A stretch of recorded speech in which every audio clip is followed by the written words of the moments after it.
Is there like a mute button on this? No? Oh, you just turn it off.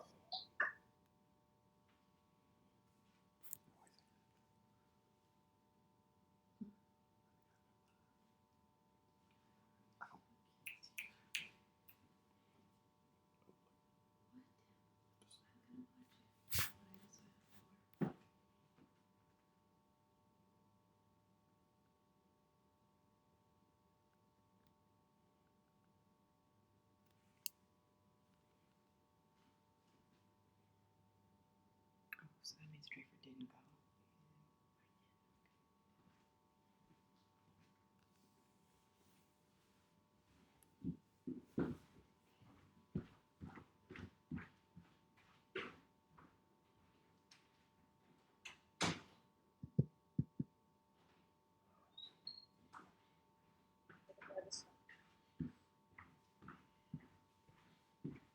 We have more people.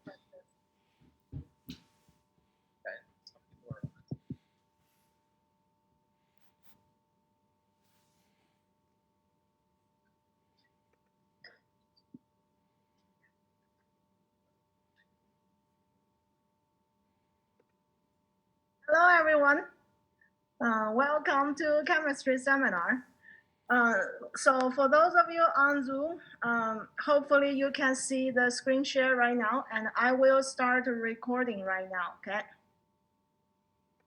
Recording in progress. All right. Hi, everyone. So today we have Caleb Heaslip here to give a presentation. Caleb is a third-year chemistry major, and he took organic chemistry with me last year. So, yeah, I can see some of your friends are here. And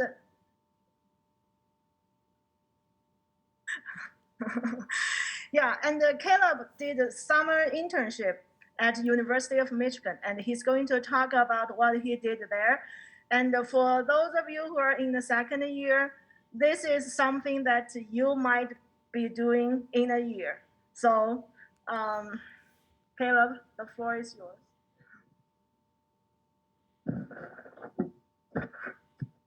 Everyone hear me pretty well? It's not too loud?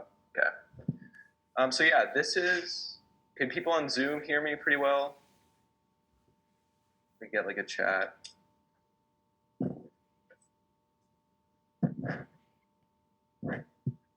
You know, can people on Zoom hear me pretty well? Or I just want to make sure. Okay.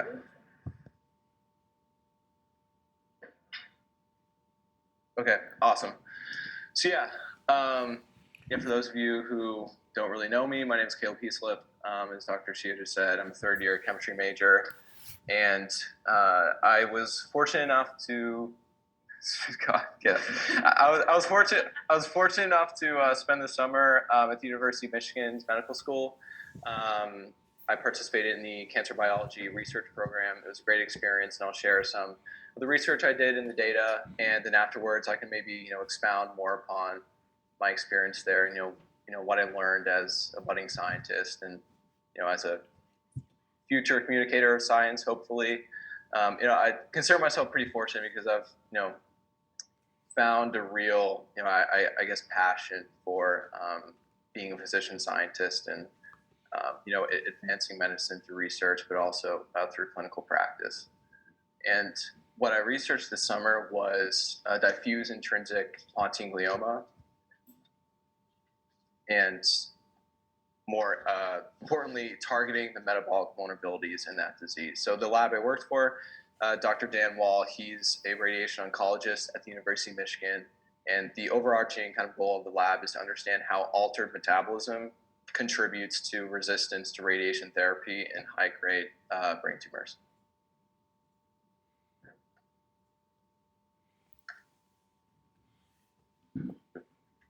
So what is DIPG? So DIPG, or diffuse intrinsic pontine glioma, is a very, very rare, highly aggressive malignant brain tumor that occurs primarily in children. It occurs in the brainstem, being the most common pediatric brainstem tumor. And I'll get more into that. There is a significance to the actual anatomical location of where these tumors arise, especially as you go from pediatric to adult cases. but it's an extremely sensitive area, and the outcomes are extremely, extremely poor. It's a dismal diagnosis. It's essentially a death sentence. You can see the numbers there, with the median survival only being about 11 months and a less than 1% 5-year survival rate. So there's a real urgent need for therapeutic improvements in this disease, and this is the leading cause of brain tumor related death in children.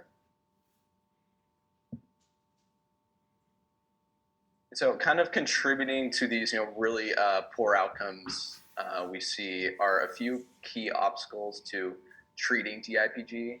So first is that radiation therapy is the current standard of care. It's actually the only standard of care that's demonstrated any efficacy in patients.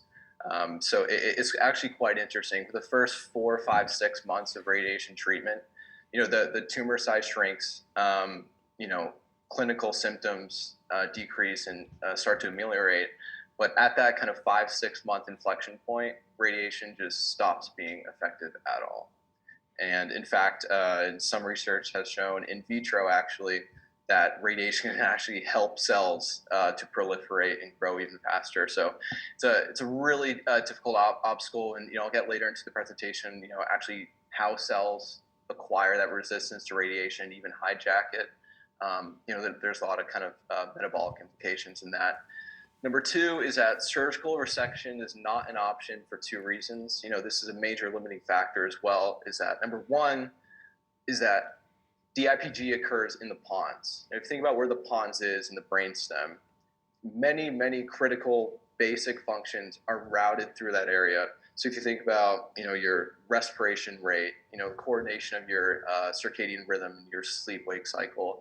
So that's an area that upon perturbation of healthy tissue there, you can have severe, toxicities and symptoms associated with that.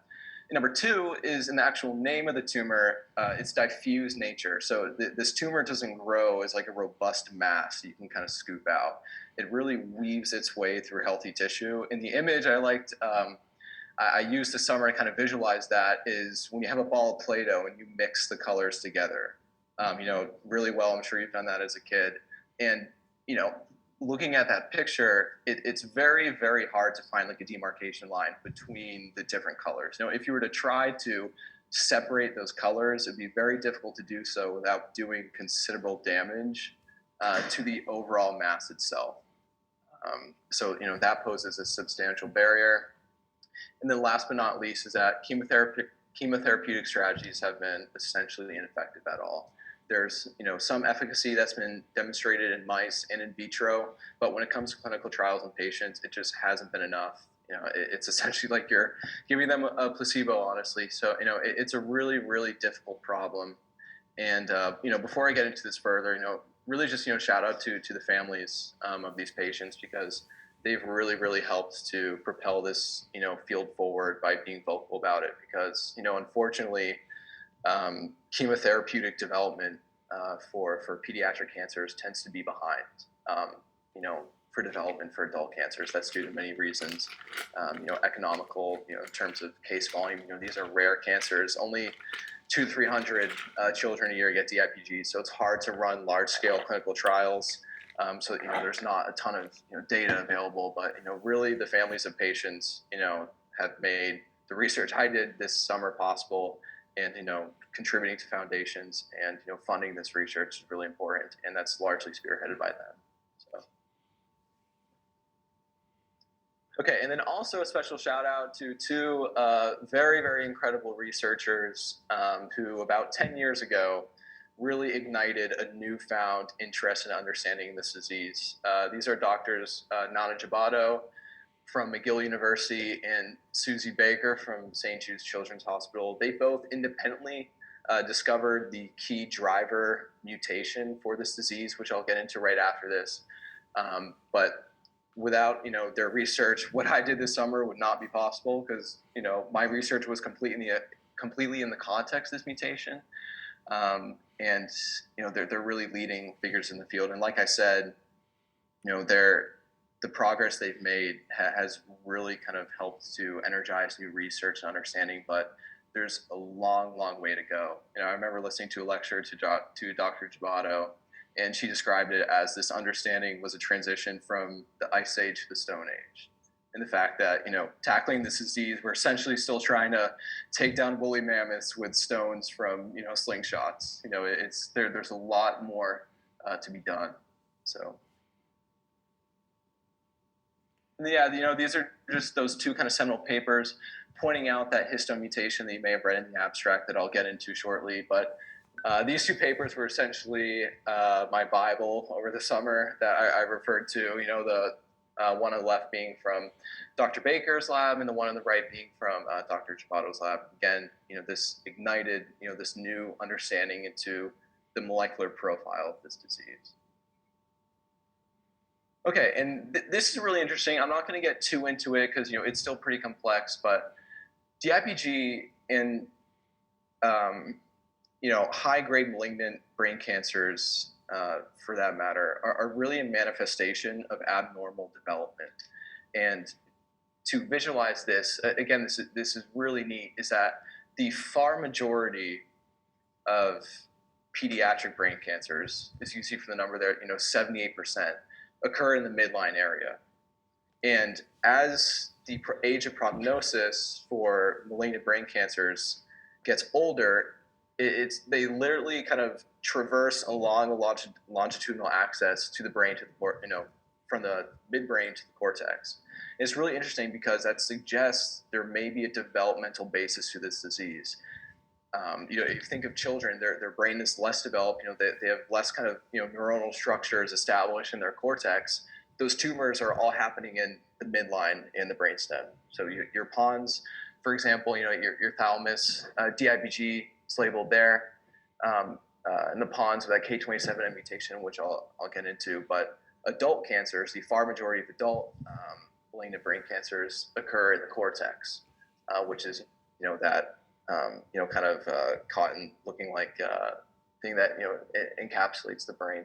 That's mostly where I'm sure you've heard of like glioblastoma occurs. So it's a really kind of an interesting thing to look at. And here's a quote from Dr. Jabato, that pediatric and young adult astrocytomas are developmental defects and a story of two lysines on H3 variants, which again I will get into very shortly. But that's an interesting picture. That's something that I didn't even know about until this summer, and it's really unique to look at. Okay, so a little review for molecular biology, hoping to make Dr. Ellis proud. The key to understanding this disease is to first, understand that epigenetic modifications are key for regulating gene expression. DNA does not exist in isolation in the nucleus. They're actually associated with proteins called histones, which facilitate the extent of DNA packaging. And it actually provides a physical basis for gene expression. So, if you think of DNA as, yarn, when DNA exists as like a loose thread of yarn nucleus, those histone associations, they're not tightly associated to the DNA. That DNA is freely available to be bound to by, transcription factors and all that, good machinery to express genes. But when genes are silenced, and these are promoted via various modifications to the histones, gene silencing is like taking that ball of yarn and wrapping it up. So the DNA physically isn't available to be bound to by that transcription machinery, and thus genes are silenced. But these processes are highly complex and dynamic. But an important thing to remember, and this is offers a potential kind of therapeutic direction for drug development, is that these modifications that facilitate this packaging, they are reversible. Okay. There's your molecular biology review. And then time to get into what I've been referring to. So 80% of DIPG tumors are characterized by this single H3K27M mutation. And what this means is that on the lysine 27 residue of histone 3, there's 4 different types of histones. Each has a few variants. Like I said, those are the proteins that associate to DNA. In this histone 3, that lysine residue lysine 27 residue on that tail of the protein, we have a change from a lysine amino acid to methionine amino acid. That is it. And that single mutation is the primary oncogenic driver of this disease, and it leads to this horrible tumor. Which I find fascinating, that a single amino acid can make such a difference. But this site is a very common site as well for histone and epigenetic modifications and regulations. And specifically, as I just mentioned, this histone 3 lysine 27 site is a very common epigenetic marker. Methylation, for example, promotes gene silencing and the condensation of DNA to form heterochromatin. Acetylation typically exposes DNA for the formation of euchromatin, and hence you have active gene expression. But specifically, what we're looking at is the trimethylation, so adding 3 methyl groups to this lysine residue leads to heterochromatin formation. DNA becomes tightly associated. Those gene promoters are inactive and they're unavailable to that transcription machinery. In this single mutation, as I'll get into the mechanism after more specifically, this promotes this tumorigenic character. They term post this mutation, the term for this would be an oncohistone because it contributes to the formation of cancer. So how it does this specifically is that this mutation, it blocks the catalytic action of this enzymatic complex called PRC2. It stands for polycomb repressive complex 2. And it blocks this complex's ability to methylate a region of that genome at that site. And so, this complex is, under normal conditions is adding those, di and trimethyl groups, but this mutation just puts a traffic cone there, and it's halted in its ability to catalyze that methylation downstream. So essentially what you have in this disease is a region of the genome that under normal conditions without this mutation, it's all trimethylated and the genes are inactive. There's no active gene expression going on. But with this mutation, we have DNA being inappropriately opened up and exposed, and hence you have gene expression that's occurring, very likely connected to developmental genes, as I suggested a few slides ago. And this is the primary contributor to the development of this tumor. And now into more of what the umbrella that my project is under. As I mentioned, the lab I'm in is interested in looking at how altered metabolism contributes to resistance to radiation therapy. And this is actually some data from one of our collaborators at the University of Michigan. I'm not going to get too into that. Essentially, it's just showing that this mutation induces a unique metabolic profile. As you see, looking at the wild type on the left column and the cells with the mutation on the right column, you see that stark difference there. When you see that checkerboard pattern with metabolic data, you have some heterogeneity between that. And this unique metabolism, it's important because metabolism, think there's many metabolites involved, there's pathways, so these are targetable. And that's what I was looking at in my project. And this is more kind of metabolic data that the graduate student, Eric Peterson, that I worked with this summer, worked on right before I started. Again, not going to get too much into this, but essentially what he read from this data is that some of the most pronounced changes in metabolite levels from wild type DIPG tumors to the tumors with that H3K27M histone mutation, a lot of these metabolites we're seeing are involved in purine pathways. They're purine metabolites, purine synthesis, which I'll get more into. But those are the key metabolite differences that kind of sparked the idea of his project, which I helped him on this summer. And before I get into that, I know I mentioned radiation therapy earlier. So radiation therapy actually kills cancerous cells by damaging DNA, and that's either directly or indirectly. So the direct mechanism is that it actually just breaks DNA. That ionizing radiation, it induces single or double-stranded breaks, with double-stranded breaks being more potent in terms of toxicity and harm to the cell. And also indirectly, by inducing the formation of free radicals, which also leads to considerable DNA damage as well. And an important note is that cells acquire resistance to this radiation through many mechanisms, which again for researchers and for people interested in drug development makes it extremely difficult. Because like I said, that radiation, it works awesome for the first 4, 5, 6 months in this disease, but then it just stops. It's pretty incredible how cells are able to do that, but that's what fuels this new research.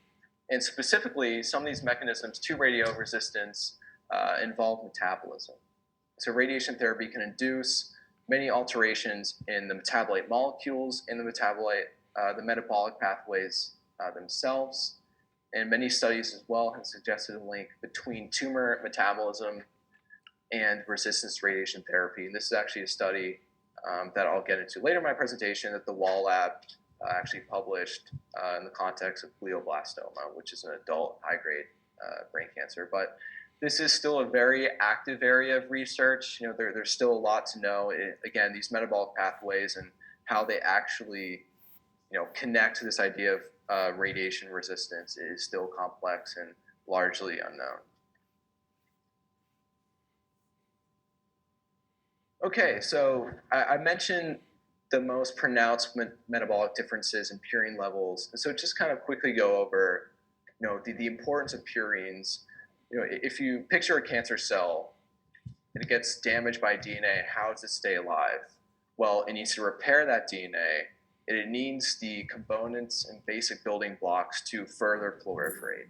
And those are purines. If you think of your adenine and your guanine, again, from your molecular biology, those are the basic building blocks of DNA. You can't, build a house without, wooden planks and, your steel beams or whatever.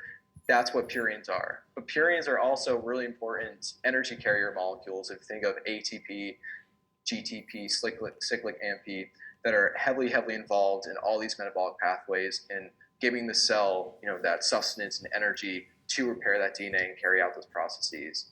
And this too, specifically in the context of the application of radiation therapy, is still kind of unknown, the other role of purines, because obviously, like I said, they're the building blocks of DNA.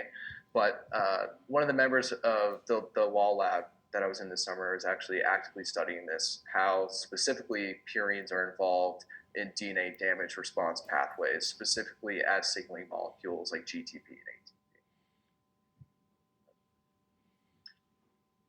Okay, and then how are purines actually synthesized? Well, there's two primary mechanisms. That's a typo there. Just don't look at it. De novo and salvage pathways. So de novo is making purines from scratch. And salvage, as it sounds, is recycling purines back through that pathway to make your GMP and AMP. And that's a good little graphic that I got of de novo purine synthesis on the top. Then on the bottom, you can see adenine, hypoxanthine, guanine. Those are purines being funneled back through. And there you get your GMP and AMP, which upon further phosphorylation, you get GTP, ATP, and then your nucleosides as well through being funneled into other pathways. Okay, so now this is the details of the project I'm working on. So what we found with that metabolic data specifically is that in the DIPG cells with this H3K27N tumor, which as I said constitutes around 80% of the tumors in this disease, we found an abundance of hypoxanthine and guanine, which are these two metabolites right here, and a depletion of guanosine. So what that told us is that, so these metabolites are being accumulated, so they're not being used up. So maybe there's something wrong with that HCPRT enzyme that's catalyzing their conversion and funneling them further into this pathway to synthesize the purines. So yep, there's that enzyme right there. So to kind of confirm this hypothesis, I did a Western blot to quantify this expression of this HCPRT enzyme, the gene being HPRT1. And essentially, I quantified that data, accounting for differences in backgrounds and kind of protein bands. For those of you who've done Western blots, are probably familiar with this. Essentially into an expression ratio. And what this tells us is that the hypothesis was correct in that the DIPG13, so those are the two different cell lines we use. The DIPG cells with that H3K27M mutation express a lower level of that enzyme compared to wild type, which accounts for that abundance we saw in those metabolites. And something also worthy of note is the heterogeneity between different cell lines. Again, not to get too much off on a tangent, but that's a really difficult thing in cancer as well, because not only are different cancers so different from each other and there's not much overlap, makes targeting them very difficult, but even different cell lines and cells between patients of the same cancer are considerably different at times. That's something we're studying in the lab and working at now with Dana-Farber, trying to target cells and trying to find common overlap between them, because you would really be surprised, how by such orders of magnitude how they differ in the same cancer, which again makes this a very, very difficult problem to address. Okay, so we've established that. So there seems to be that deficiency in that purine salvage pathway. So that enzyme that's taking those metabolites, funneling through the pathway, there's some deficiency in that. So we kind of thought, if that purine salvage pathway can't supply those purines, then maybe by targeting de novo synthesis, which is the other modality of synthesizing purines, maybe we can completely cripple the purine supply in cancer cells so they can't repair that DNA damage from the radiation and subsequently become radio resistant. And so we applied a drug, MPA or mycophenolic acid, which is an IMPDH inhibitor. IMPDH is a key enzyme involved in that de novo pathway from the conversion of IMP to GMP, I'm pretty sure. But yeah, so again, we have those two pathways of synthesizing purines. They have some natural deficiency in one, so we're targeting the other to hopefully shut it off and make them susceptible to radiation. And so this is the assay that I conducted. It was a neurosphere assay. So essentially, day 0, out a bunch of cells, applied the drug to those cells, waited 24 hours. Then day 1, we irradiate, let it incubate for 24 hours, plate into a 96 well plate, and then incubate for a week, and then quantify the cell counts using cell titer glow assay.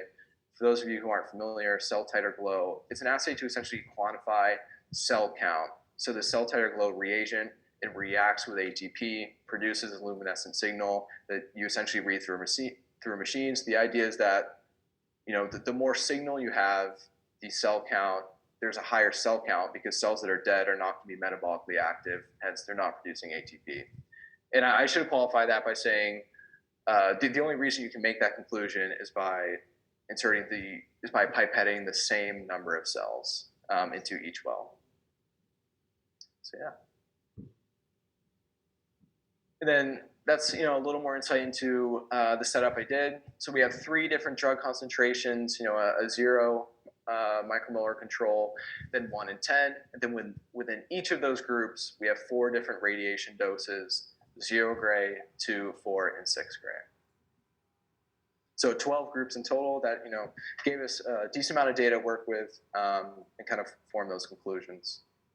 So this is the data I collected, and we found that MPA actually it increases sensitivity to radiation therapy. If you look at that graph on the top left, that's the normalized data as a percent of the no radiation therapy control. You see at that 1 micromolar MPA, it really plummets down to 50 after that first hit with radiation. Hence, the cells are becoming more susceptible to the radiation. I will point out that if you look at the graph in the top right, so that's kind of plotting the concentration of the drug as a function or to the toxicity. And you see we were having problems at that 10 micromolar concentration. It was extremely cytotoxic to the cells. They were essentially just plummeting, even without radiation applied. So I didn't include that data there. But essentially what it would have looked like is that on this graph on the bottom right, that initial luminescence read for that 10 micromolar MPa was like half of the others. So it was hard to normalize the data. And then on the bottom left, that enhancement ratio is essentially just quantifying how the cells respond to the radiation.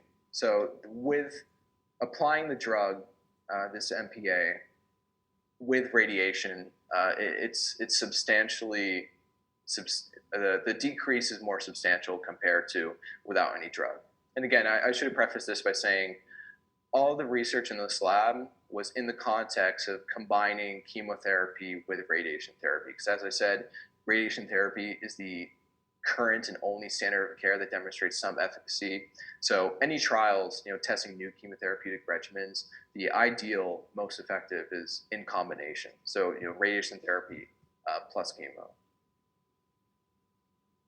And so this is just the same data, but with a different cell line I was working with. And again, it kind of confirms the same thing in that this MPA increases the sensitivity to radiation therapy. You can see again, after that first wave of radiation, it really knocks it down more than without any drug. Looking at that enhancement ratio again, it's showing that these DIPG cells with the drug applied are much more affected by radiation to a greater extent. And again, at the top right, we still see that same toxicity with the 10 micromolar. Towards the end, I didn't have time during my internship to really kind of account for that in the sense that, so as I said, we applied the drug for 24 hours, and then we would irradiate. 24 hours later, we would plate to the 9612. So that procedure, we washed off the drug. So the drug was on for 48 hours. And towards the end, when I was meeting with my mentor, we were kind of like, okay, maybe we're leaving the drug on for too long. So then towards the end, I tried experiments where, for example, I would apply the drug at 9 in the morning. 6 hours later, I would irradiate. Then at like 9 the next day, I would wash and plate to 9612. So the drug in that sense was only on for 24 hours. I only did that experiment like once, got kind of wacky data. And again, that happened for these experiments a lot, and I could kind of talk about it after. You get some wacky data, and you just have to stick with it. But I think if I repeated that more times and had some more time, I could have gotten some good data out of that.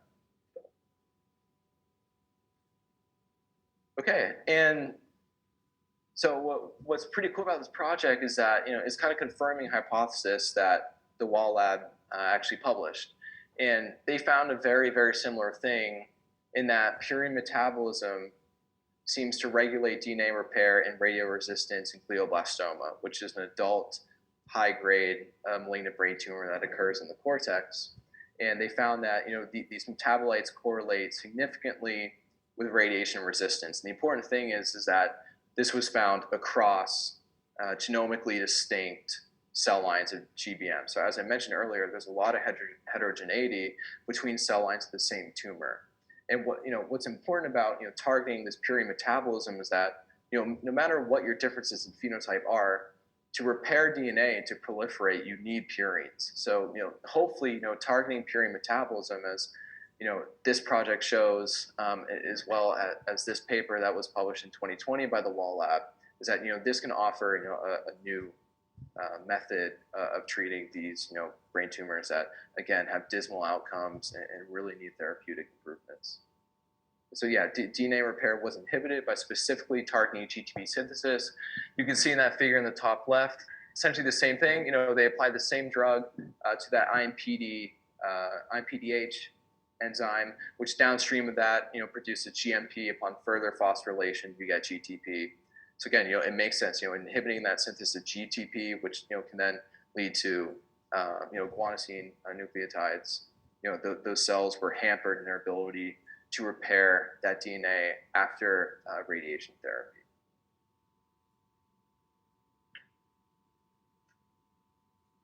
Okay, so kind of the key takeaways from this is that this H3K27M mutation promotes altered purine metabolism compared to wild-type tumors.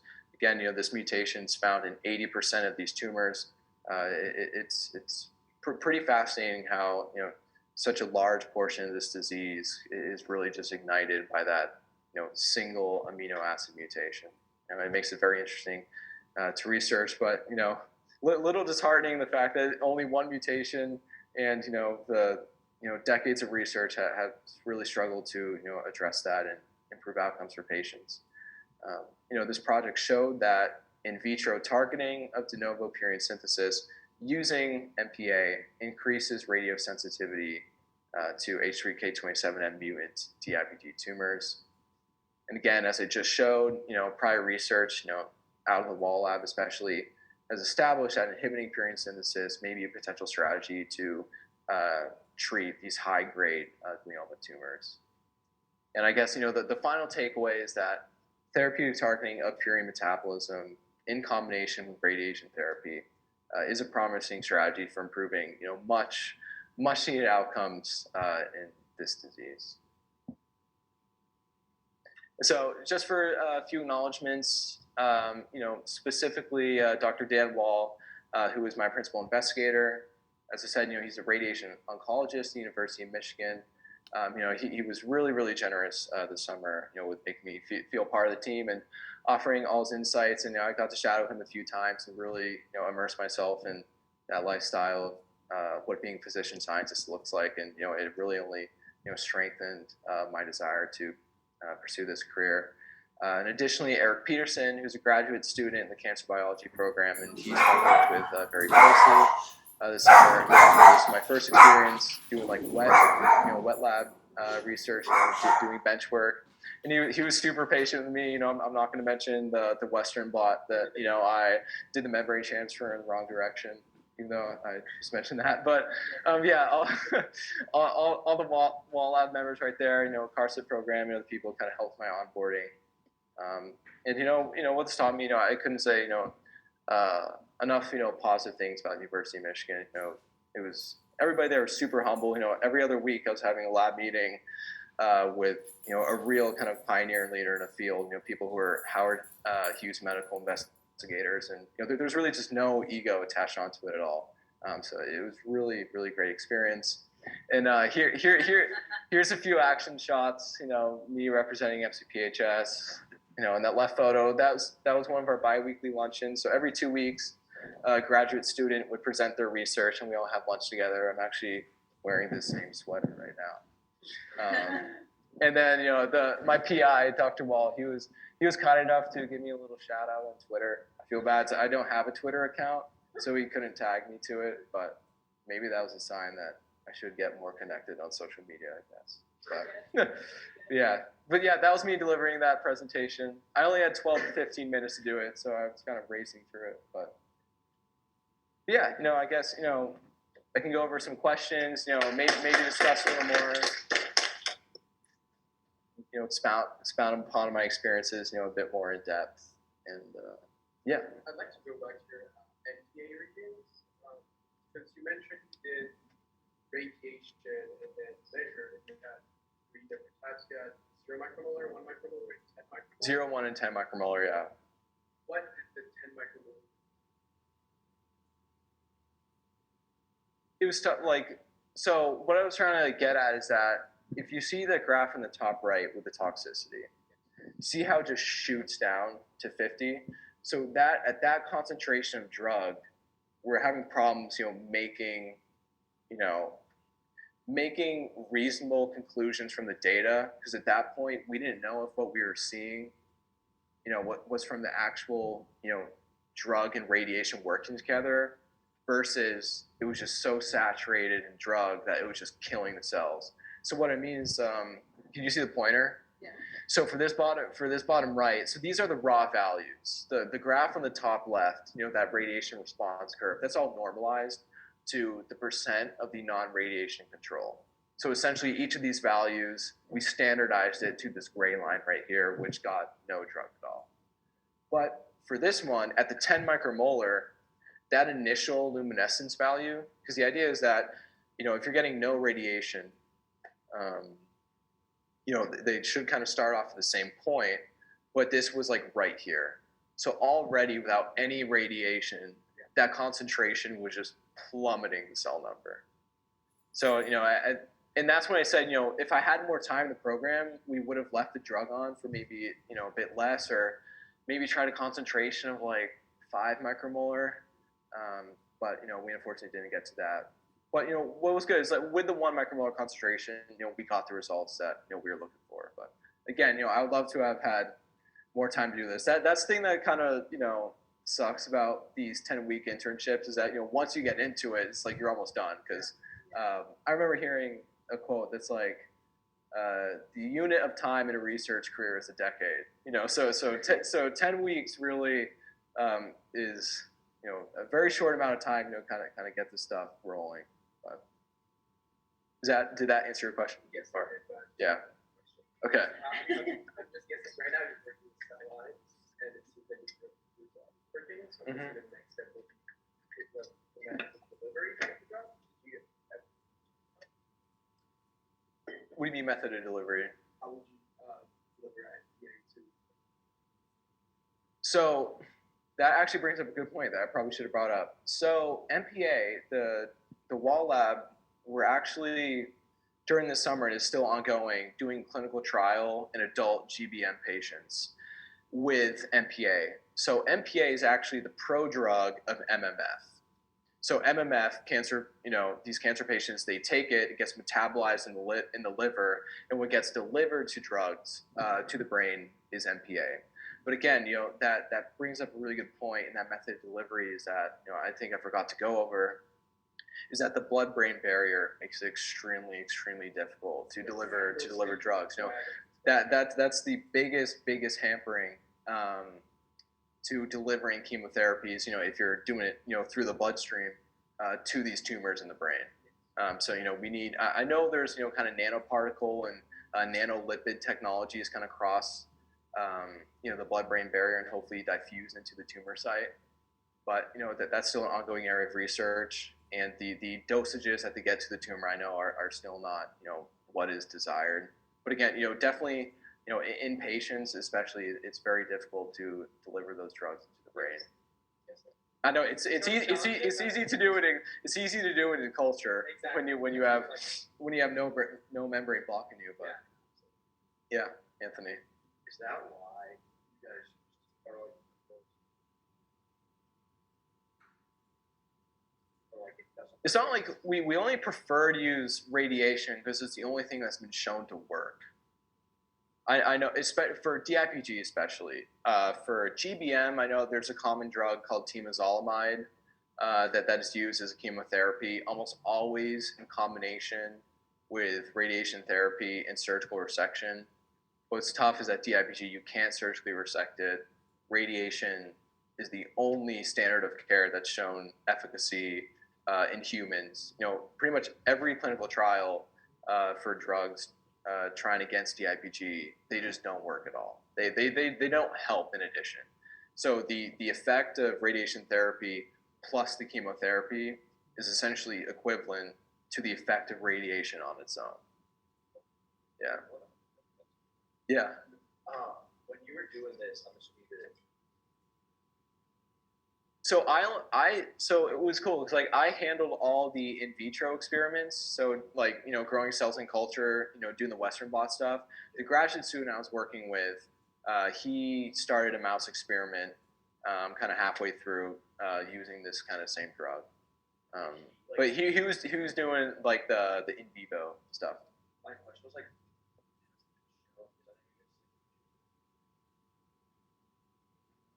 So we're not doing a clinical trial in DIPG. My PI, he's doing one with our postdoc on GBM, using this same drug essentially though, and they're getting pretty good results for it. I think. Okay. Yeah. Mm-hmm. Two questions on the three cell cultures that you used were in your BT245 and DIPG13. So they're all great cells. Yeah, they're all DIPG tumor cells. Okay. Yeah. Mm-hmm. And then within each cell line, I had a wild type cell line. So wild type BT245, for example, then a BT245 cell line with that H3K27M mutation. Second question. It's not the second one. Yeah. So in your Western blots, I was really nice. Use beta actin as your housekeeping gene. Beta-actin as the control, for the Western blot, Why beta-actin about something else? because every cell expresses it. Absolutely. Yeah, you sure you're trying to grill me over here? You could use GAPDH or just something. Yeah, I just did a Western. Yeah, I work in a pediatric oncology lab at Dana-Farber right now, and for our Western blots, we were using GAPDH for our control. Yeah. Okay, and my final one, which is not related to FDA, was the mutation of the histone, the Yeah. I was wondering if if people have tried to silence that mutation, like that short-term RNA or something like this. Do you know?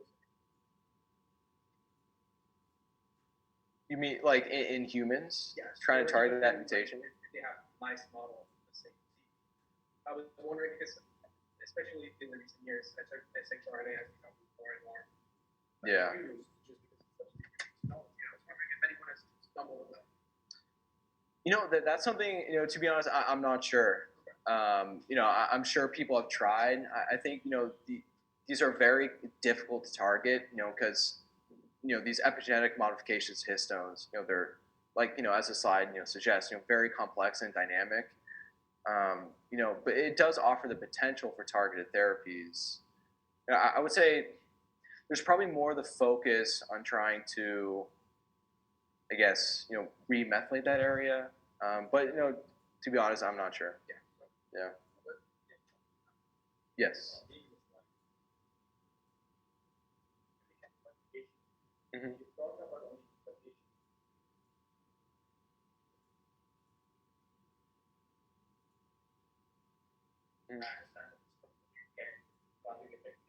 Right. Yeah. Mm-hmm. Right. So if that only population thing, they will expect that the gene that is regulated for population. Why did it think of targeting the high mechanics or population rather than going to the IMADH? Oh, you mean targeting that enzymatic complex? Yeah, there will be upregulation of the enzyme more and more and more. Right. So if you want to stop the water flow from your tap, right? You should not close the tap. You should close the leaking. You won't get water at all. You won't have the vibration, decouple vibration, anything else. I see what you mean. Like the thing is in this disease that like we want that region methylated, so we want that enzyme to methylate that region because that silences those genes. What the mutation does is it prevents the enzyme from attaching those methyl groups, and hence you have the region of the genome that should be silent that's now turned on. Say that again? Or in drug therapy, it's either agnostic or anti-agnostic. So they could have used agnostic therapeutic agents to raise the population. yeah, I mean, that seems like definitely a potential area. That's something I haven't looked at that much, or didn't come across. When I was reading the literature this summer. Yeah, it makes sense. Finding something to methylate those regions, or have a methylating enzyme. It can seem to kind of undo that mutation. Second question, like why is it only now? Why this what is the application? What is the what? Normal application of normal therapeutic use of myophenolic. Mycophenolic acid. It's just an IMPDH inhibitor. So it is used in. Oh, is it? As an immunosuppressant. Oh, I wasn't aware of that. So if you give it to an animal study, it would die due to bacterial. Getting rid of your IMDPH before getting a cancer sulfate radiation. Mm-hmm. Radiation kills your immunity. If that is going immunosuppressants, it die by normal bacteria. Oh, I see what you mean. So with the mouse studies that the graduate student I was working with was doing, they were immunocompromised mice. Yeah, immunocompromised mice. So like you could say like I'm taking a normal human being and I give myophenolic acid, Mm-hmm. radiation therapy. Radiation therapy kills the immunity of your body. And that is very immunosuppressants. It becomes totally vulnerable for the patient or the person and just die from normal bacterial infection just by like a normal. Interesting. Yeah, no, that brings up an interesting point. that, yeah, I didn't hear about that this summer, but I can definitely read about that more. Do you think bioinorganic acids can cross? It is blood-brain barrier soluble. The trick is it can cross blood-brain barrier, but not in a high enough concentration. So it can, but not all of it can reach the site, or it's not. And that's a common thing across the board for drugs that are blood-brain barrier soluble. Is yes, they can cross it, but not in the dose that we want that allows it to exert the effect that we want on the tumor.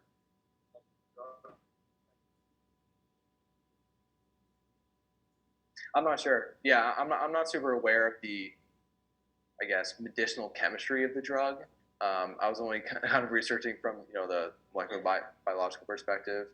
I do know, like when reading the literature and talking with other lab members, that it is blood-brain barrier soluble.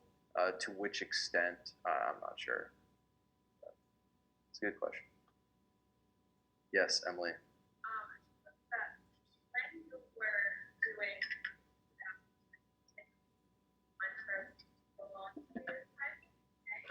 For 48 hours. 48 hours. So,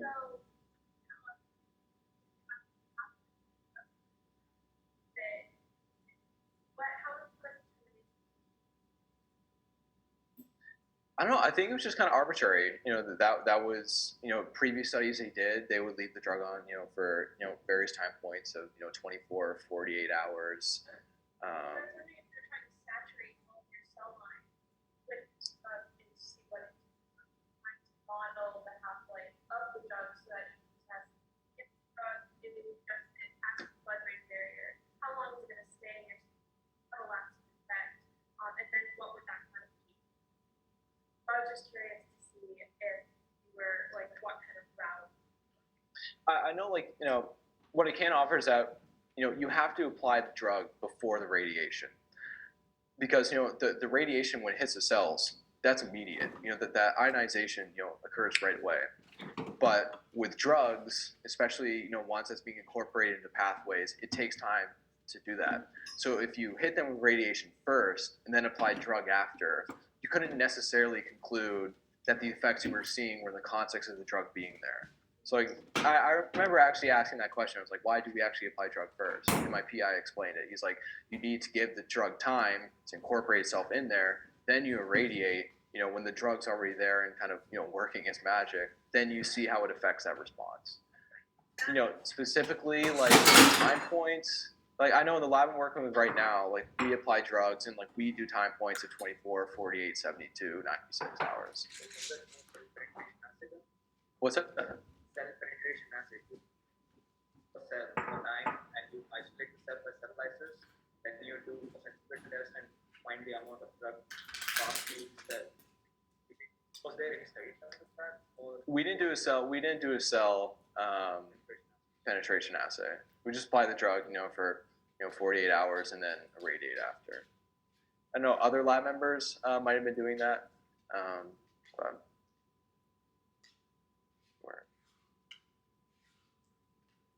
yes, Andy.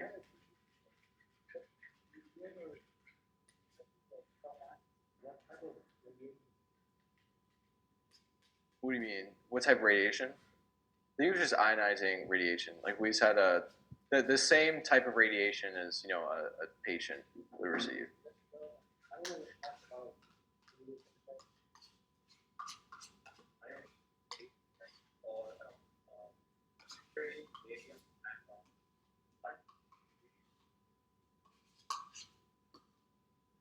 I don't know, is it like, I don't know, I think it was like electron beam or something. Like whatever is used against patients. Like we put the cell into this irradiator machine, it would just kind of hit them with radiation. But it was the same type of radiation that patients would receive. But the exact type of radiation, I'm not sure. I don't know if there's like different types of radiation used in clinic, but. I know there's kind of internal radiation that you take as a therapy, and it irradiates from within, and then there's obviously the external beam radiation, which you kind of fire and hits the cells like that. But,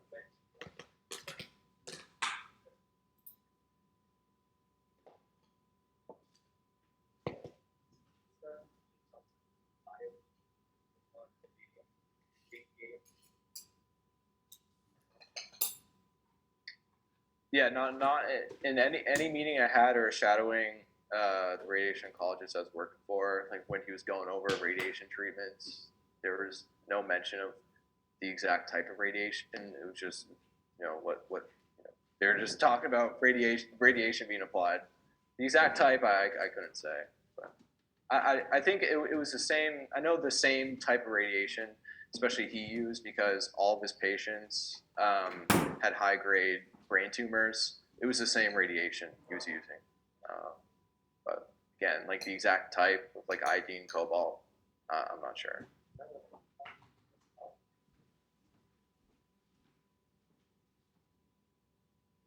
So that's actually a really good question, and it was interesting. I'll kind of backtrack.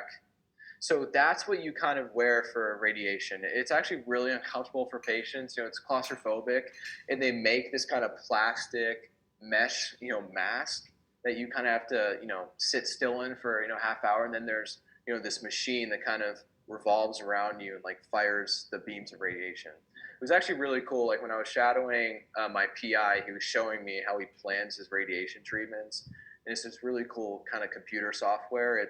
It's almost like a three-dimensional image of like a CT scan or whatever. And he actually physically, with his mouse, directed where he wanted the beams of radiation to hit. So you would kind of hit it from, if the tumor is like here, you'd hit it from the top, from the side, from under, and the idea being you want to hit as much tumorous tissue as possible, and while avoiding as much healthy tissue. But that was pretty cool to see. Yeah, thank you. Thanks for coming. Thank you for coming. Thank you. Cool. The research that you did about some kind of patient.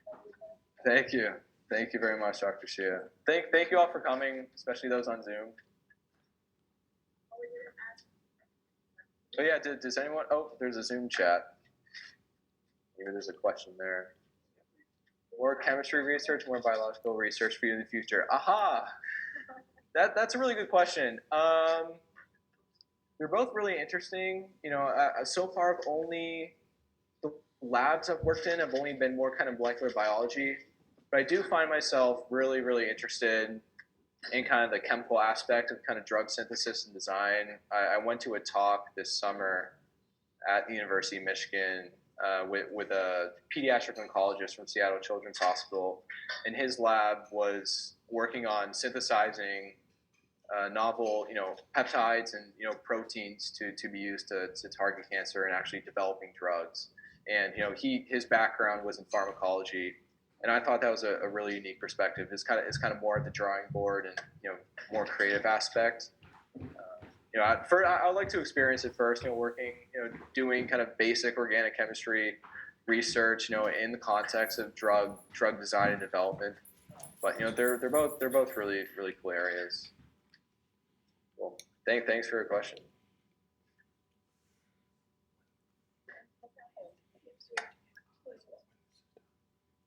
Cool. Well, should I stop sharing the screen? Okay, thank you.